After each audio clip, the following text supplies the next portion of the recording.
নমস্কাৰ, আপোনালোক সকলোকে মই জ্ঞান গুৰুকুললৈ স্বাগতম জনাইছোঁ। আজি ক্লাছত আমি পঢ়িম যে what is money and the functions of money. Okay, যে মানি বা অসমীয়াত মুদ্ৰা কি হয় আৰু মুদ্ৰাৰ ফাংচন বা তাৰ ব্যৱহাৰসমূহ কি সেই বিষয়ে আমি পঢ়িম। গতিকে এতিয়া মানি বা মুদ্ৰা বুলি ক'লে আমি কি বুজোঁ যে ইট ইজ এন আইটেম, এটা বস্তু which is generally accepted as a medium of exchange. So ইয়াত গুৰুত্বপূৰ্ণ কথা দুটা আছে, এটা হ'ল মিডিয়াম অফ এক্সচেঞ্জ এণ্ড এটা হ'ল generally accepted. So' medium of exchange যে বস্তু সাল সলনিৰ বাবে আমি এক মাধ্যম হিচাপে যাক ব্যৱহাৰ কৰোঁ সেইটো হ'ল মুদ্ৰা, আৰু সেইটো ইউনিভাৰ্চেলি একচেপ্টেড বা জেনেৰেলি একচেপ্টেড এখন দেশত হ'ব পাৰে বা গোটেই বিশ্বত হ'ব পাৰে বা এখন ইকনমিত হ'ব পাৰে। তাক সেই দেশখনৰ বা ইকনমিখনৰ সকলো মানুহে as a medium of exchange বা বস্তু বিনিময় কৰাৰ এক মাধ্যম হিচাপে যেতিয়া একচেপ্ট কৰি ল'ব সেইটোক আমি কওঁ মুদ্ৰা। যেনেদৰে আমাৰ ইণ্ডিয়াত যদি মই চাবলৈ যাওঁ, ইণ্ডিয়াত বস্তু সাল সলনিৰ কাৰণে আমি কি ব্যৱহাৰ কৰোঁ? আমি ব্যৱহাৰ কৰোঁ ৰুপি, ঠিক আছে। ঠিক তেনেদৰে US-ত আমি ব্যৱহাৰ কৰোঁ ডলাৰ, অ'কে, বা তেনেদৰে UK-ত পাউণ্ড। চ' তেনেকুৱা বেলেগ বেলেগ দেশত বিভিন্ন ধৰণৰ মুদ্ৰা ব্যৱহাৰ হয় ফৰ মিডিয়াম অফ এক্সচেঞ্জ। আৰু সেইকাৰণে আমি যদি মানিৰ ডেফিনিশ্যন বুলি ক'বলৈ যাওঁ, আমি সহজ ভাষাত আমি এইদৰে ক'ব পাৰিম যে it is an item which is generally accepted as a medium of exchange. Clear? তাৰ লগতে মানিৰ বা মুদ্ৰাৰ অন্য কেইটাবোৰ গুৰুত্বপূৰ্ণ তাৰ ব্যৱহাৰ আছে। সেই তাৰ ফাংচনসমূহৰ বিষয়ে এতিয়া আমি ডিটেইলছত অধ্যয়ন কৰিম। So' what are the functions of money? প্ৰথম মই ক'লোৱেই এইমাত্ৰ যে medium of exchange. Okay, medium of exchange. আগতে যেতিয়া মুদ্ৰা নাছিল আগৰ দিনত, তেতিয়া কি হৈছিল? আগৰ দিনত আমাৰ আছিল যে বাৰ্টাৰ ছিষ্টেম, হয়, বা অসমীয়াত আমি কি বুলি কওঁ যে বিনিময় প্ৰথা, হয়নে? বিনিময় প্ৰথাত কি হৈছিল? বিনিময় প্ৰথাত ধৰি ল'লোঁ ইকনমি এখনত দুজন মানুহ আছে, A আৰু B। অ'কে, A মই ধৰি ল'লোঁ যে he produces rice and what B produces cotton, ঠিক আছে। A চাউল প্ৰডিউচ কৰে আৰু B কটন প্ৰডিউচ কৰে। এতিয়া কি হ'ব? ধৰি ল'লোঁ মই A 1 kg ৰাইচ প্ৰডিউচ কৰিলে আৰু B কি কৰিলে? B যে ছেম এমাউণ্ট মই ধৰি ল'লোঁ যে 1 kg কটন প্ৰডিউচ কৰিলে। এতিয়া মই ধৰিলোঁ A 1 kg ৰাইচৰ আধা কেজি হাফ কেজি তেওঁ নিজৰ কাৰণে ৰাখিলে, আৰু বাকী তেওঁ কি কৰিব খুজিছে? বাকী হাফ কেজি তেওঁ বিক্ৰী কৰি তাৰ বিনিময়ত তেওঁক কটন লাগে। চিমিলাৰলি বিক নিজৰ বাবে লাগে হাফ কেজি কটন, এণ্ড বাকী যি হাফ কেজি কটন থাকিব তেওঁ সেইটো মানে সাল সলনি কৰিব পাৰে। এতিয়া বাৰ্টাৰ ছিষ্টেম বা বিনিময় প্ৰথাত কেনেদৰে হ'ব? বিনিময় প্ৰথাত কি হ'ব যে বাকী হাফ কেজি যে আছিল সেইটো A বিক দিব আৰু B হাফ কেজি কটন Aক দিব। একদম মই চিম্পল উদাহৰণ এটা দিছোঁ, কোনো কমপ্লেক্সিটি নাই, যে Aক কটন লাগে আৰু Bক ৰাইচ লাগে, হয়।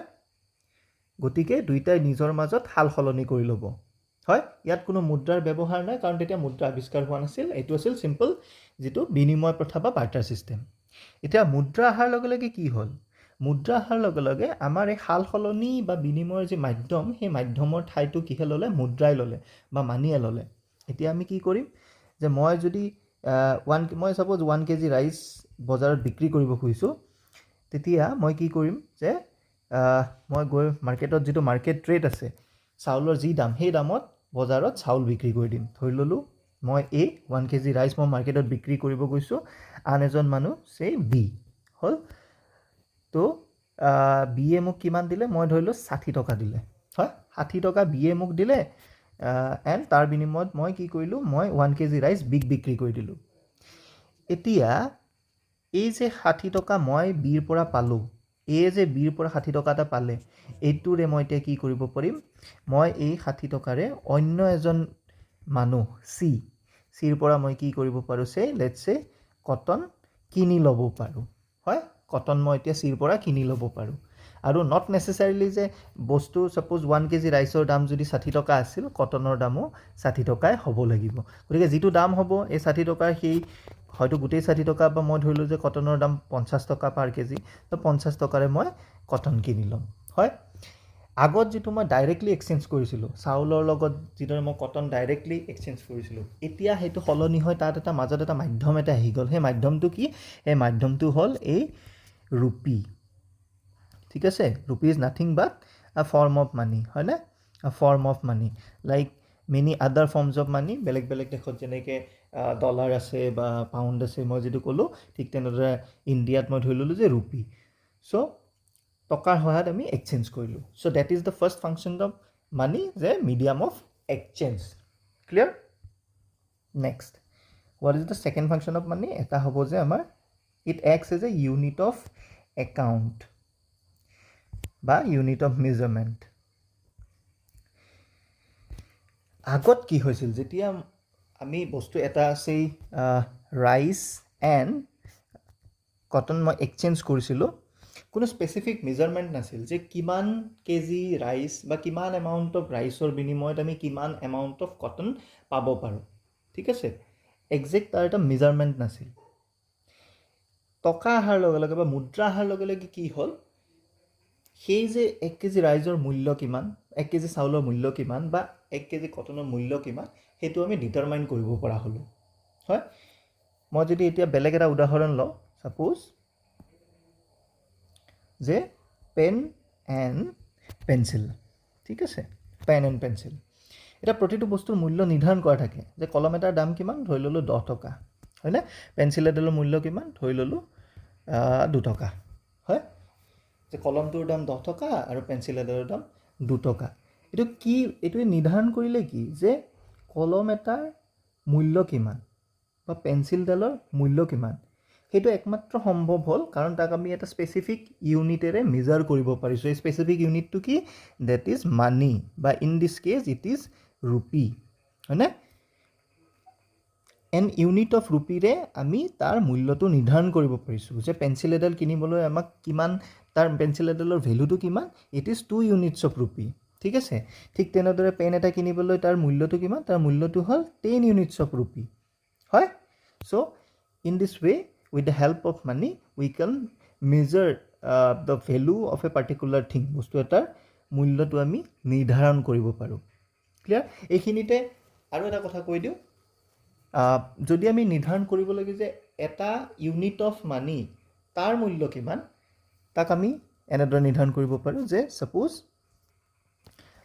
মই এটা 1 পেঞ্চিল কিনিবলৈ মোক 2 টকা লাগিছিল তেতিয়াহ'লে 1 টকাৰ মূল্য কিমান 1 টকাৰ মূল্য হ'ব 1 বাই মানে হাফ অফ 1 পেঞ্চিল হয়নে ঠিক আছে যে 2 টকাৰে যদি মই এডাল পেঞ্চিল কিনিব পাৰোঁ তেতিয়া মই 1 টকাৰে কিমান কিনিব পাৰিম একদম সহজ কথা তেতিয়া মই 1 টকাৰে আধাডাল পেঞ্চিল কিনিব পাৰিম হয়নে ঠিক তেনেদৰে 10 টকাৰে মই যদি এটা কলম কিনিব পাৰোঁ তেতিয়াহ'লে মই 1 টকাৰে কিমানটা কলম কিনিব পাৰিম it is 1/10 of a pen হয়নে চ' 1 unit of money okay 1 unit of money in this case 1 unit of rupee এটোৰে মই যিমান বস্তু কিনিব পাৰিম ঠিক আছে যিমান বস্তু কিনিব পাৰিম হেতুক আমি কি কম it is the purchasing okay it is the purchasing power of money clear it is the purchasing power of money এই টপিকটো বা এই কনচেপ্টটো আমাক ফিউচাৰত আৰু বহুত লাগিব ইনফ্লেশ্যনৰ কথা যদি মই এতিয়া ক'বলৈ যাওঁ তাত এই পাৰচেজিং পাৱাৰ অফ মানিৰ কথাটো আহে যেতিয়া বস্তুৰ দাম বাঢ়ে তেতিয়া পাৰচেজিং পাৱাৰ অফ মানিৰ ক্ষেত্ৰত কি ডিফাৰেঞ্চ এটা আমি দেখিবলৈ পাওঁ বা তাৰ ব্যৱহাৰটো কেনেদৰে চেঞ্জ হৈ পৰে সেই বিষয়ে মই এতিয়া ক'বলৈ যাম ছাপ'জ মই এটা এক্সাম্পল লৈছোঁ যে আমাৰ এক্সাম্পলটো কি আছিল এটা পেনৰ দাম আছিল আমাৰ 10 rupees ক্লিয়াৰ চ' মোৰ হাতত যদি লেটছ চে 30 rupees আছে ঠিক আছে মোৰ হাতত 30 rupees আছে তেতিয়াহ'লে মই 10 টকা হ'লে কেইটা কলম কিনিব পাৰিম চিম্পল 3টা right 30 divided by 10 equal to 3 হয়নে এতিয়া লেটছ চে কলমৰ দাম বৃদ্ধি হৈ হ'ল 15 rupees এইটো বাঢ়ি গ'ল, মানে price of pen increased. In that case কি হ'ব, মোৰ তাত 30 টকাই আছে, তেতিয়াহ'লে মই কিমান কলম কিনিব পাৰিম, 30/15 = 2, দুটা, হয়নে? দুটা কিনিব পাৰিম। চ' যেতিয়া বস্তুৰ দাম বৃদ্ধি হ'ল, তেতিয়া কি হ'ল, বস্তুৰ দাম বৃদ্ধি হোৱাৰ লগে লগে মই 1 ইউনিট অফ মানিৰে কিনিব পৰা মোৰ যিটো কেপাচিটি আছিল, অ'কে, 1 ইউনিট অফ মানিৰে কিনিব পৰা মোৰ যিটো কেপাচিটি বা মোৰ 1 ইউনিট অফ মানি ব্যৱহাৰ কৰি যিমান বস্তু মই কিনিব পাৰোঁ, সেই কেপাচিটিটো মোৰ কি হ'ল, কমি গ'ল। ডেট মিনছ কি, ডেট মিনছ মোৰ পাৰ্চেজিং পাৱাৰ কমি গ'ল, হয়নে? চিম্পল কথা, যেতিয়া বস্তুৰ দাম বাঢ়ে কি হয়, দাম বঢ়াৰ লগে লগে মই ছেইম টকাৰে কম বস্তু কিনিব পাৰোঁ। তাৰ মানে কি, তাৰ মানে যে মই 1 ইউনিট অফ মানিৰে আগতে যিমান কিনিব পাৰিছিলোঁ, এতিয়া 1 ইউনিট অফ মানিৰে মই তাতকৈ কম কিনিব পাৰোঁ। ক্লিয়াৰ? আগতে মই 1 ইউনিট অফ মানিৰে যিমান কিনিব পাৰিছিলোঁ, এতিয়া মই 1 ইউনিট অফ মানিৰে কমকৈ কিনিব পাৰোঁ। সেইকাৰণে যেতিয়া বস্তুৰ দাম বাঢ়ে তেতিয়া আমি কওঁ purchasing power decreases. Okay, next আমি এতিয়া আহোঁ থাৰ্ড ইম্পৰ্টেণ্ট ফাংচন অফ মানি।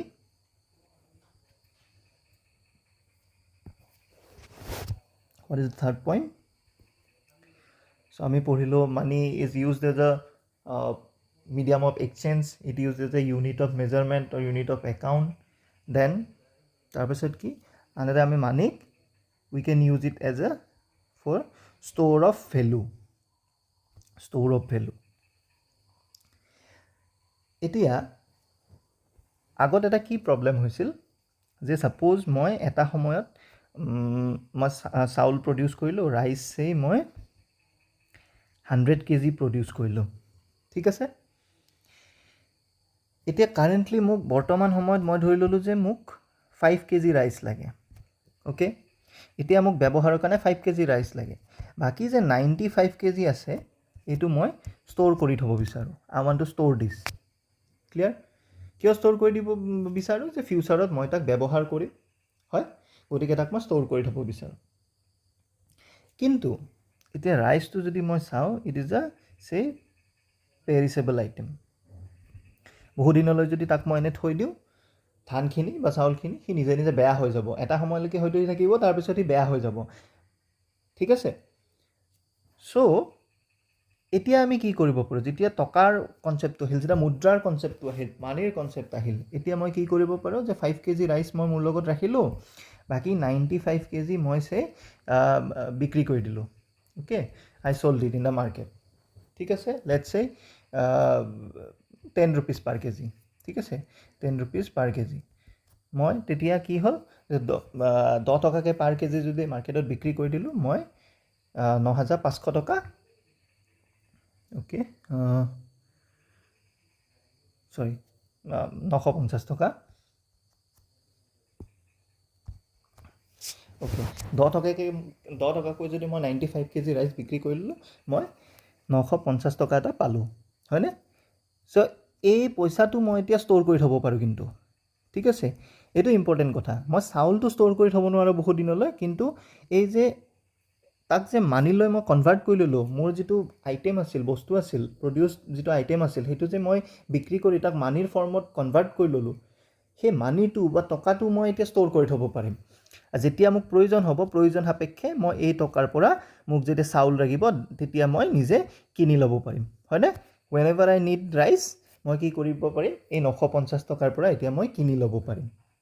চ' এই যে মই ষ্ট'ৰ কৰি ৰাখিলোঁ, মোৰ যি উৎপাদন আছিল, মোৰ যি প্ৰডাকশ্যন আছিল, তাৰ যিটো ভেলু, সেই ভেলুটো যে মই আল্টিমেটলি মানিৰ ফৰ্মত ষ্ট'ৰ কৰি ৰাখিলোঁ, সেইটো একমাত্ৰ সম্ভৱ হ'ল due to the invention of money, বা মুদ্ৰাৰ আৱিষ্কাৰৰ বাবে তাক আমি ষ্ট'ৰ কৰি ৰাখিব পৰা হ'লোঁ। আমি যে বিভিন্ন ধৰণৰ সম্পত্তিবিলাক মুদ্ৰাৰ ফৰ্মত বা মানিৰ ৰূপত আমি যে বেংকত থৈ দিওঁ, চ' আমি কি কৰি আছোঁ, in a way we are storing wealth, হয়নে? Storing wealth in the form of money, হয়নে? So' one function of money store of value, okay? Then let's come to the fourth function of money. So what is the fourth function of money? It is standard for deferred payments. উদাহৰণ এটা বুজি ল'ম. Let's say person a he wants to buy a new car. ঠিক আছে, person এ এখন গাড়ী কিনিব খুজিছে, নতুন গাড়ী এখন কিনিব খুজিছে. এণ্ড লেটছ চে যে গাড়ীখনৰ দাম হৈছে 1 লাখ. ঠিক আছে, গাড়ীখনৰ দাম হৈছে 1 লাখ. এতিয়া পাৰ্চন এৰ হাতত কিমান টকা আছে? মই ধৰি লৈছোঁ তেওঁৰ হাতত আছে অনলি 10,000 rupees. ক্লিয়াৰ? তেওঁৰ হাতত 10,000 rupees আছে. তো আগৰ দিনত হ'লে কি হ'ল হয়, বস্তুটোৰ যদি ভেলুটোৰ সমান চেঞ্জ কৰিব পৰা বস্তু মোৰ তাত, সাল সলনি কৰিব পৰা বস্তু মোৰ তাত নাথাকে, তেতিয়াহ'লে মই এই বস্তুটো পাব নোৱাৰোঁ. এতিয়া মানিৰ সহায়ত কি হৈ যাব যে মই 10,000 টকা দি এই কাৰখন আজি ল'ব পাৰোঁ. ঠিক আছে, I can get this car okay by giving only 10,000 to the car seller. ঠিক আছে, হ'ল. দি পেলাই ফিউচাৰ ডেটত কি হ'ব যে ফিউচাৰত মই বাকী 90,000 যে থাকি গ'ল, এই বাকী 90,000 মই ফিউচাৰত পে' কৰিম. Okay, I will pay' this 90,000 in future. Simple. আমি যে কওঁ গাড়ী এখন ইনষ্টলমেণ্টত কিনিলোঁ, হয়নে? ইনষ্টলমেণ্টত কিনা মানে ইনিচিয়েলি মই এটা ডাউন পে'মেণ্ট দিম, যে এই 10,000 টকা ডাউন পে'মেণ্ট, বাকী যি 90,000 থাকিল দিবলৈ, সেইখিনি মই ইনষ্টলমেণ্ট হিচাপে মান্থলি দি থাকিম. তাত হয়তো ইণ্টাৰেষ্ট ৰেট থাকিব. অ'কে, ফৰ চিম্প্লিচিটি এইটোত আমি ইণ্টাৰেষ্ট ৰেটৰ কথা কোৱা নাই, কিন্তু সেই 90,000 যে বাকী থাকিল সেইটো মই আজিয়ে নিদি পিছত দি দিম. সেইটো কিহৰ কাৰণে সম্ভৱ হ'ল? বিকজ অফ মানি বা মুদ্ৰা, হয়নে? আগৰ দিনত সেইটো পচিবল নাছিল, কিন্তু মুদ্ৰা হোৱাৰ কাৰণে, মানি হোৱাৰ কাৰণে এতিয়া আমি হিচাপটো কৰাত সুবিধা হয়. যে গাড়ীখনৰ দাম আছিল 1 লাখ টকা, 10,000 আজি দিলোঁ, তেতিয়া বাকী কিমান থাকিল? 90,000. সেইটো আমি ফিউচাৰত দিম. হ'ল. চ' এই চাৰিটা আমাৰ প্ৰধান যিটো মুদ্ৰাৰ যি প্ৰধান কাম, এই চাৰিটা আমি প্ৰধান কাম বুলি ক'ব পাৰোঁ. যে medium of exchange, unit of measurement বা unit of account, store of value, and the last one is what? The standard for deferred payments. তাৰ লগত এটা কথা নক'লে নহ'ব যে আজিকালি মুদ্ৰাৰ ব্যৱহাৰ কেনেদৰে হ'ব ধৰিছে যে ডিজিটেল মাধ্যমেৰে, হয়নে? Digital payment. চ' ডিজিটেল পে'মেণ্টত কি হৈছে, আগতে ছাপ'জ মই এ আৰু বি দুজন মানুহ আছে, এৰ হাতত আছে 10 টকা. ঠিক আছে, বি কলম বিক্ৰী কৰে. চ' পেন এটাৰ দাম হ'ল 10 rupees, পেন 10 rupees. চ' এ বিৰ পৰা যেতিয়া কলম এটা কিনিব, তেতিয়া কি কৰিব? সেই 10 টকাটো কেছত বিক দি দিব. হয়, সেইটো আমাৰ চিম্পল যিটো কেছ ট্ৰেনজেকশ্যন. এতিয়া আজিকালি কি হৈছে, লেটছ চে মই ধৰি লওঁ যে এৰ বেংকত আছে 100 টকা. ঠিক আছে, আনহাতে বিৰ বেংক একাউণ্ট আছে, মই ধৰি ল'লোঁ যে 50 টকা. ঠিক আছে, বিৰ বেংক একাউণ্ট আছে 50 টকা. এতিয়া এ যেতিয়া বিৰ পৰা কলম এটা কিনিলে, 1 পেন, ঠিক আছে, তাৰ বিনিময়ত এ কি কৰিলে? বিলৈ গুগল পে' কৰি দিলে. গুগল পে' কৰি কি কৰিলে? 10 টকা এটা দিলে. তেতিয়া কি হ'ব? এৰ বেংক একাউণ্টৰ পৰা তাত ডিজিটেলি 10 rupees মাইনাছ হ'ব. এৰ বেংক একাউণ্টত থাকি যাব 90 টকা. আনহাতে বিৰ বেংক একাউণ্টত য'ত 50 টকা আছিল, তাত কি হ'ব? 10 টকা প্লাছ হৈ যাব, হৈ গ'ল 60 টকা, হয়নে? 60 টকা হৈ গ'ল. বাট ফিজিকেল ট্ৰেনজেকশ্যন ইয়াত একো হোৱা নাই. চিম্পলি বেংকৰ ৰেকৰ্ডত এৰ পৰা 10 টকা মাইনাছ হ'ল, বিৰ বেংক একাউণ্টত 10 টকা প্লাছ হৈ গ'ল. So' this is how simply the digital payment works. So' আজিৰ দিনত আমি মুদ্ৰাৰ ব্যৱহাৰ যদি ক'বলৈ যাওঁ, তাত এটা ডিজিটেল পে'মেণ্টৰ কথাও আহি যাব. আৰু বহুত কমপ্লেক্স কথা আছে, সেইবিলাক আমি এতিয়া আৰম্ভ নকৰোঁ. চ' এইখিনিয়ে মূলতঃ আমি জানিব লাগিলে যে মুদ্ৰা কি, মুদ্ৰাৰ ব্যৱহাৰ কি, এইখিনি কথা আমি জানিব লাগিব. আই হোপ আপোনালোকে ভিডিঅ'টো ভাল পাইছে. Thank U.